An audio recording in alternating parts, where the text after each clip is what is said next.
सोलापूरच्या एका साध्या मध्यमवर्गीय कुटुंबातील मुलीने जिद्द, मेहनत आणि चिकाटीच्या बळावर मोठे यश संपादन केले आहे. आई बीडी कामगार तर वडील मार्कंडे रुग्णालयात मामा म्हणून कार्यरत असलेल्या कुटुंबातील श्रीलेखा नागेश गुंटूक हिने वालचंद महाविद्यालयातून 12वी शिक्षण पूर्ण करत नीट परीक्षेत प्रथम क्रमांक मिळवण्याची उल्लेखनीय कामगिरी केली. तिचे यश आज डॉक्टर होण्याचे स्वप्न पाहणाऱ्या हजारो विद्यार्थ्यांसाठी प्रेरणादायी ठरत आहे.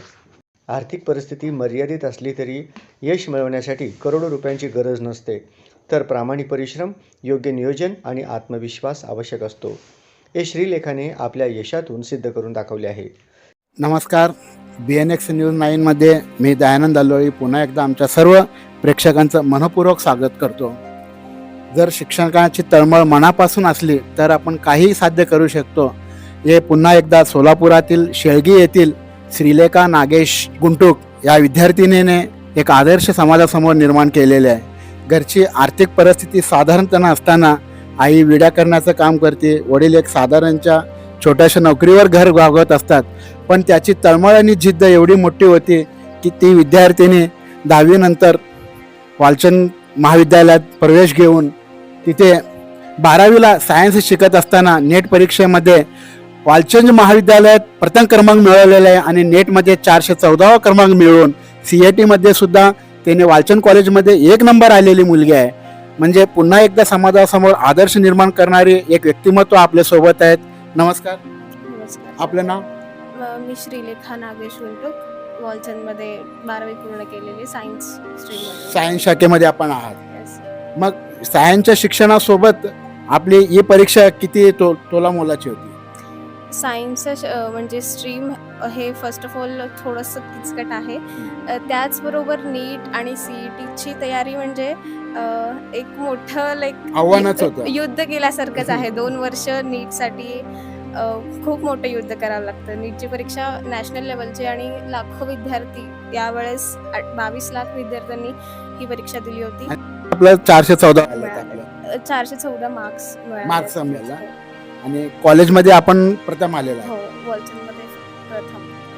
म्हणजे नेमकं आपण अभ्यासाचं शेड्यूल कसं आपण तयार करत होतो? अभ्यासाचं म्हणजे 10वी नंतर ड्रीम होतं की डॉक्टर व्हायचं, त्यामुळे नीटचं प्रिपरेशन चालू केलं होतं. 10वी संपल्याबरोबर एप्रिलमध्ये स्टार्ट केलं. मग हे 2 वर्ष कम्प्लीट म्हणजे बाहेर कुठे न फिरता किंवा बाकी टाइमपास न करता फक्त अभ्यास आणि कॉलेज. आपला संपूर्ण वेळ फक्त आपण शिक्षणासाठी देतो. हो, फक्त अभ्यासासाठी 2 वर्ष दिलं होतं. म्हणजे नातेवाईक, सण, उत्सव, इतर बाकीचे काही कार्यक्रम सर्व अवॉइड करून फक्त शिक्षण आणि हो, शिक्षण. फक्त अभ्यासाचं लक्ष दिलं होतं. म्हणजे थोडक्यात कन्सिस्टन्सी आणि डिसिप्लिन ह्या 2 गोष्टी आहेत जे ह्या मार्क्स म्हणजे मला मिळाले त्या हे मार्क्स. मग आपल्या या जिद्द आणि चिकाटीसोबत घरच्यांचं साथ आपल्याला कसं लाभ? घरच्यांचं तर सपोर्ट लहानपणापासूनच आहे. 10वीला 93% असल्यामुळे त्यांनी पण सपोर्ट केलं होतं की जे करायचं म्हणजे माझ्या इच्छेने जे करायचं ते. त्यामुळं त्यांचं सपोर्ट तर खूपच होतं. म्हणजे घरच्यांच्या सपोर्टशिवाय काही होत नाही. त्यांनी नेहमी जेव्हा टेस्टमध्ये कमी मार्क्स यायचे किंवा लो फील व्हायचं त्यावेळेस आईवडिलांनीच म्हणजे मोटिवेट केलं होतं. त्यांचे तर तेच म्हणजे त्यांच्यामुळेच इथंपर्यंत आले. आपल्या पालकांचं शिक्षण किती झालं? माझी आईचं 7वी झालं आणि माझ्या वडिलांचं BA MSW झालं. म्हणजे वडिलांचं शिक्षण चांगलं पण असल्यामुळे ते आपल्याला प्रोत्साहित करत गेलेत की आपण एका चांगल्या स्टेजवर जाऊन पोहोचाल.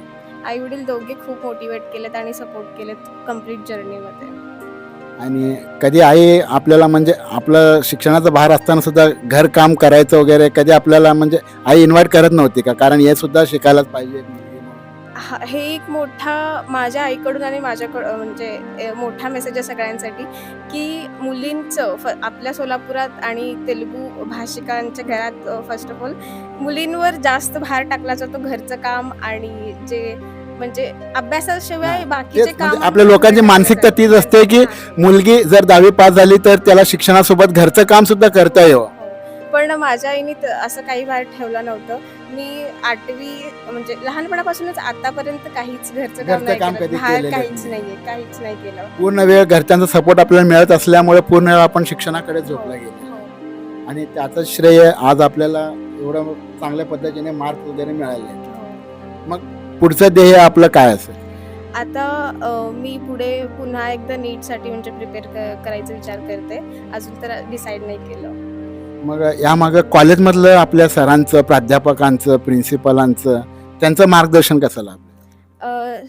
कॉलेजच्या शिक्षकांनी सपोर्ट केलं. त्यांनी वेळच्या वेळी म्हणजे कसं क्वेश्चन्स अप्रोच कसं करायचं आणि प्लस बोर्डाचं म्हणजे म्हणजे तयारी manage करून कसं घेतलेत करायचं. त्यांनी, हो, तयारी करून घेतली. हो. म्हणजे आपल्या इच्छा स्वप्नांना सुद्धा त्यांनी कुठं तर त्यांचा सुद्धा पाठबळ आपल्याला लाभलेला हो. आहे. दरवर्षी कॉलेजमध्ये जसं नीट, सीईटी सगळेच विद्यार्थी म्हणजे असतात. पण नीटसाठी खूप कमी विद्यार्थी असतात. पण यावेळेस म्हणजे होते विद्यार्थी. त्याच्यामध्ये माझं आलं ते लकी हे लकी. कॉलेजमध्ये प्रथम आल्यावर आपल्या भावना काय होत्या? खूप चांगलं वाटलं. कॉलेज म्हणजे वालचंद सोलापुरात म्हणजे नावाजलेलं कॉलेज नावाजलेलं कॉलेज आहे. असल्यामुळे तिथून त्या फर्स्ट कॉलेजमध्ये तुम्ही फर्स्ट आलात. हो, खूप छान वाटतंय. म्हणजे पुढे सुद्धा प्रोत्साहन मिळेल आपल्याला या हो, गोष्टीपासून. हो मिळेल. आणि डॉक्टर तर नक्की व्हायचं. हो, नक्की व्हायचं डॉक्टर. बरं, आजच्या युवा पिढीला, जी पिढी मोबाईल पाहता पाहता आपलं सर्व स्वप्न म्हणजे जणू काही विसरलेच आहे, त्यांचं सर्वस्व फक्त मोबाईल, व्हिडिओ गेम वगैरे मध्ये असतं, त्यांना पण काय सांग? म्हणजे जेनझीज हे कसं आहे आजची पिढी म्हणजे मोबाईल तर यूज करतेच, लेझी आहे.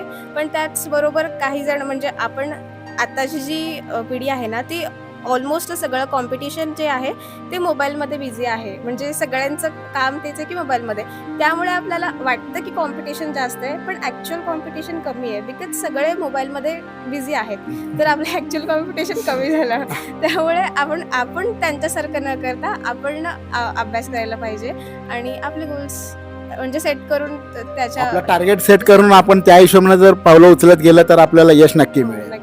म्हणजे थोडक्यात आपलं म्हणणं असं आहे की काही युवा पिढी ही मोबाईलमध्ये व्यस्त असल्यामुळं एक 50% कॉम्पिटिशन तर आपोआप कमी झालेलं आहे. कमी झालं. खरंच एक नवीन प्रेरणा किंवा नवीन विचार या विद्यार्थीमुळे आपल्याला भेटत आहे की पहिल्यांदा आपण ऐकत आहोत की लोकांचं म्हणणं असं असतं कॉम्पिटिशन भरपूर आहे, भरपूर टफ असेल, पण यांचं वैयक्तिक मत असं आहे की युवा पिढी जी आहे ते 50% मोबाईलमध्ये बिझी असल्यामुळे 50% आपोआप चॅलेंजच तिथं कमी झालेलं आहे. उरलेल्या 50% मध्ये जर आपलं ध्येय गाठता आलं आणि गोल जर आपलं परफेक्ट असेल तर आपण काही साध्य करू शकतो. ज्यावेळी आपण कॉलेजमध्ये फर्स्ट आलो तर कॉलेजमध्ये सरांच्या प्रतिक्रिया आपल्याबद्दल काय? ते त्यांनी मला फोन केलं होतं शिंदे मॅडमनी आणि कॉंग्रॅच्युलेट केलं. ते खूप आनंदित होते की म्हणजे नीट हे अवघड म्हणजे कॉम्पिटिशन खूपच जास्त एक challenging परीक्षा चॅलेंजिंग असते परीक्षा ते. आहे. हां, तर ते खूप आनंदी होते, हॅपी होते. मग पुढचा गोल आपल्याला फायनली साध्य करेपर्यंत जे जे श्रम लागेल ते आपण सक्षमपणे ते आव्हान स्वीकार करू शकतो. हो, नक्की. म्हणजे अगोदरच डिसाईड केलं होतं म्हणजे डॉक्टर व्हायचं म्हणजे 12-12 तास, 36-36 तास हाची ड्युटी असते. ते सुरुवातीलाच ते माइंडसेट आहे की करावंच लागेल. परफेक्ट त्या माइंडसेटनंच आपण पुढे आणलं. पण कुठं तर असं पण असतंय की डॉक्टरी परीक्षा म्हणलं तर लाखोंच्या घरातलं ते फीज असते, ते खर्चिक गोष्ट असते. पण एक मध्यमवर्गीय आई जेव्हा बिड्या करते, वडील एक साधारणच्या नोकरीवर काम करतात, त्या घरच्या परिस्थितीला ते झेपेल. हे सगळ्यांचं मिसकन्सेप्शन मी दूर करायला पाहिजे. डॉक्टर होण्यासाठी करोडो, लाखो लागतात. हे म्हणजे लागतील प्रायव्हेट मेडिकल कॉलेजेसमध्ये. बट जेव्हा आपण नीटची परीक्षा देतो आणि त्याच्यामध्ये चांगलं रँक सिलेक्शन करून घेतो गुणवत्तेच्या आधी जेव्हा आपण येतो तेव्हा फक्त वर्षाला 5,000 लागतात. फक्त वर्षाला 5,000 विथ हॉस्टेल खर्च. सगळ्यांचं मिसकन्सेप्शन होतं, हे दूर करायला पाहिजे. करोडो नाही लागत. जेव्हा चांगलं रँक येतं तेव्हा डेफिनेटली कमी खर्च पैशांमध्ये होतो. डॉक्टर की शिक्षण साध्य करण्यासाठी लाखोंचा खर्च सुद्धा लागत नाही. जर आपली अंतरात्म्यातून प्रयत्न असेल आणि आपली चांगल्या गुणवत्तेच्या आधी जर नीटच्या माध्यमातून आपण मार्क मिळवलं तर अगदी अल्प दरात सुद्धा आपण डॉक्टर की पूर्ण करू शकतो. म्हणजे स्वप्न गाठण्यासाठी फक्त आर्थिक बळच नव्हे तर शारीरिक परिश्रम आणि बुद्धीची सुद्धा साथ लागते. हो. पण जेव्हा आपण हार्डवर्क करतो तेव्हा कुठलीही एक्झाम इझी आहे आणि डेफिनेटली आपण सिलेक्ट होऊ शकतो. आता आपण आपल्या मेहनतीसोबत लक पर्सेंटेज किती टक्के मान? नाही, मला नाही वाटत लक असेल. म्हणजे असेल म्हणजे 1% जे मेहनत आहे तेच सत्य आहे. 1% असेल, पण 99% तर हार्डवर्कच करावं लागतं, मेहनत करावंच लागते. लकने काय होऊ शकत नाही. म्हणजे आपल्यासोबत जे श्रीलेखा गुंटूक होतं त्यांचं म्हणणं आहे की आपण जर परिश्रम करत गेलो तर आपलं ध्येय आपण नक्की साधू शकतो. त्याला घरच्या परिस्थितीची सुद्धा काही संबंध नसते आणि लकचा सहभाग सुद्धा अगदी अल्प प्रमाणातच असतो. जर आपलं ध्येय निश्चित असेल आपण ते नक्कीच गाठवू शकतो आणि आपण त्यांच्या पालकांशी सुद्धा संवाद साधण्याचा प्रयत्न करू शकेल. सर नमस्कार. नमस्कार. सर आज आपली मुलगी एवढ्या मोठ्या ध्येयाकडे जात असताना एक पालक म्हणून आपलं सहकार्य त्याला कसं लाभत आहे? माझं पहिल्यापासून सहकार्य चांगलं आहे की माझी मुलगी 10वीमध्ये फर्स्ट आली शाळेमध्ये कन्या प्रशालेमध्ये. त्या दिवसापासून त्याला मी प्रोत्साहन देत गेलो, मोटिवेशन देत गेलो की माझी मुलगी काहीतरी बनावं, काहीतरी त्याचं ध्येय स्वप्न पूर्ण करावं असं माझी इच्छा होती. जर आपण एक मध्यमवर्गीय कुटुंबीय असून सुद्धा जर आपली मुलगी एवढ्या मोठ्या प्रगतीकडे जात असताना एक वडील बनणं आपल्याला कसा अभिमान? मला तर खूप चांगला अभिमान आहे की माझी मुलगी चांगलं भरायला घेतलं तर आपल्या तेलुगू समाजाचं एक नाव निघेल म्हणून तेलुगू भाषिक म्हणून आपण नावाजले जाल याचा आपल्याला जास्त अभिमान आहे. म्हणजे तेलुगू भाषिक आहे आणि गरीब परिस्थितीत आम्ही निघालो त्याचा अभिमान जास्त मला अभिमान आहे. कष्टकरी कुटुंबामधनं मुलगी शिकत आहे आणि आपले ध्येय साध्य करत आहे याचा खूप आपल्याला खूप अभिमान आहे. पण जोपर्यंत आई वडिलांचा साथ लाभत नाही तोपर्यंत ते शक्य नाही. वडील म्हणून आपण त्याला जे प्रेरणा देतात ते सुद्धा कुठेतरी कौतुकास्पद आहे. खूपच कौतुक आहे. जेवढं कमी कौतुक करावं तेवढं कमीच आहे. तर आपण कुठं काम करतो? मी मार्कंडे रुग्णालयामध्ये स्वीपर म्हणून काम करतो. मार्कंडे मुलांमध्ये स्लीपर स्वीपर म्हणून काम करतात. स्वीपर म्हणून काम करतो. म्हणजे एवढ्या छोट्याशा नोकरीवर सुद्धा मुलीला तेवढं मोठं ध्येय साध्य करण्यासाठी आपण प्रयत्नशील आहोत. त्याला काय आपण कुठलंही ध्येय आपण साधू शकतो. आपण असं एकही नाही की ध्येय साध्य करावं ते सगळं ध्येय साध्य करावं. डॉक्टर कोण आहे माझी इच्छा आहे. फक्त इच्छाशक्तीच्या जोरावर आपण काही सुद्धा साध्य करू शकतो असं आपलं म्हणणं आहे. तेलुगूमध्ये कुठंतरी म्हणलं जातं कृषीलुंटे मनुष्युలు ऋषुलवतारू महापुरुषलवतार. त्याच बोधवाक्यावर आपली मुलगी सुद्धा यशस्वी वाटचाल करत आहे. ते नक्की चांगलं वाटचाल तिने यापुढे बी करावं आणि या भविष्यात सुद्धा करावं असं माझी इच्छा आहे. त्यांचं वडिलांचं म्हणणं आहे की आमच्या हातून जेवढं होतं तेवढं तर आम्ही करणारच आहोत, पण मुलीचा सुद्धा खूप त्यामध्ये प्रयत्न आहे आणि ती यशस्वी होतच राहावं असं तुझं त्यांची मनापासून त्यांच्या मुलीला अभिनंदन आणि शुभेच्छा आहेत. त्यांच्या आई सुद्धा आपल्यासोबत आहेत. ताई नमस्कार. नमस्कार.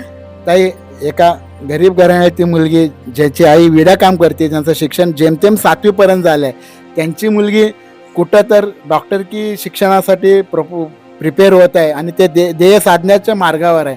तर आई म्हणून आपलं फिलिंग काय आहे? मला लई आनंद वाटते. माझ्या मुलगी लहानपणापासूनच लई हुशार आहे अभ्यासमध्ये, त्यामुळे आम्ही तिला मोटिवेशन देतो अजून छान व्हावं, अभ्यास करावं, अजून पुढं आपलं नाव निघावं हा असं म्हणून वाटते. आणि आता ते अभिमानाने सांगत होते की माझी आई लहानपणापासून कुठलंही घरकाम मला सांगत नव्हते, पूर्णपणे आई जबाबदारीने करत होती आणि मला फक्त शिक्षणासाठी वेळ द्यायला सांगत होती. तर एक आई म्हणून आपल्या तेलुगू समाज भाषिकमध्ये कुठं तर मनात भिजलेलं असतं की मुलगी 8वी 9वी झाली तर त्यांना घरचं काम शिकवावं, त्याला घरासाठी तयार करावं. पण आपलं जरा वेगळं ध्येय वेगळं आहे. हा म्हणतात मला सगळ्या लोक तुझी मुलगी एवढं मोठी झाली काम करत नाही घरचे. मला काम महत्वाचं नाही, त्याचं पुढचं भविष्य महत्वाचं आहे ना. त्याचं ध्येय जे आहे त्यासाठी आपण प्रिपेअर आहात. तेच आहे. म्हणजे घरचं काम नाही शिकलं तरी चालेल. नंतर कसं पण लग्न झालं ते कसं पण राहते ना मुलीवांचे. मग आता तर शिक्षण महत्वाचं आहे ना. आता म्हणजे जोपर्यंत मुलगी आपल्या घरात आहे तोपर्यंत त्याला त्याचं ध्येय साध्य करण्यासाठी आपण प्रोत्साहन करतो. बरोबर आहे ना. तसंच आपण इतर आई वडिलांना काय मार्गदर्शन कराल? मी तेच मग सगळ्या मुली आहे म्हणून शिक्षण शिकू नये असं म्हणतात, पण शिक्षण द्यावं मुलींना. पुढच्या पिढीत त्यांना शिक्षण केलं तर ना त्यांना चांगलं वाटते. मग ते शिक्षण द्यावं म्हणून एवढंच माझं म्हणणं आहे. म्हणजे सर्व आई वडिलांना आपण सांगू इच्छितो की मुलगी आहे म्हणून कुठेतरी त्यांचं शिक्षण थांबवू नका, त्यांना प्रेरित करा, प्रोत्साहित करा आणि पूर्णपणे शिकवा. आपली घरची परिस्थिती काही असू दे पण शिक्षण हे महत्वाचं आहे. मग पुढं त्यांचं भविष्य चांगलं व्हावं ना. आपलं काय आपण चालत असते, आपलं रोजचाच असते. मग त्यांचं भविष्य चांगलं होण्यापूर्वी आता आपण कष्ट करावं लागते. मुली कुठेतरी ध्येयापर्यंत पोहोचण्यासाठी आपण तर कष्ट करायलाच पाहिजे, पण मुलगी तर कुठेतरी लाईफ मध्ये सेटल व्हावं एवढीच आपली. हा एवढीच आशा आहे.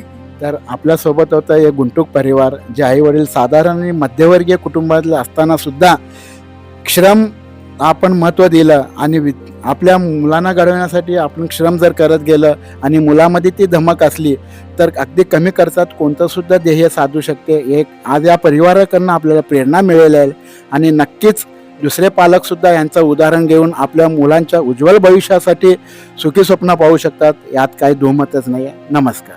आता सोलापूरकरांसाठी गुड न्यूज. आंध्र प्रदेश आणि तेलंगणातील प्रतिष्ठित श्री रुद्रा पूजा स्टोअर आता प्रथमच महाराष्ट्रात सोलापुरात 10 जून 2026 पासून आपल्या सेवेत. आपल्या दैनंदिन पूजा, धार्मिक विधी आणि सण उत्सवांसाठी लागणारे सर्व दर्जेदार पूजा साहित्य आता एकाच छताखाली उपलब्ध. सर्व पूजा साहित्यावर 50% पर्यंत आकर्षक सवलत. आजच आमच्या स्टोअरला भेट द्या आणि या मेगा ऑफरचा अवश्य लाभ घ्या. पत्ता शॉप क्रमांक 3, 70 फूट रोड, साईबाबा चौक, वननेस मोबाईल शॉपी जवळ, सोलापूर. प्रोप्रायटर श्रीनिवास कुरापटी. संपर्क 9175 87 03 68. श्री रुद्रा पूजा स्टोअर. विश्वास, गुणवत्ता आणि परंपरेचा संगम.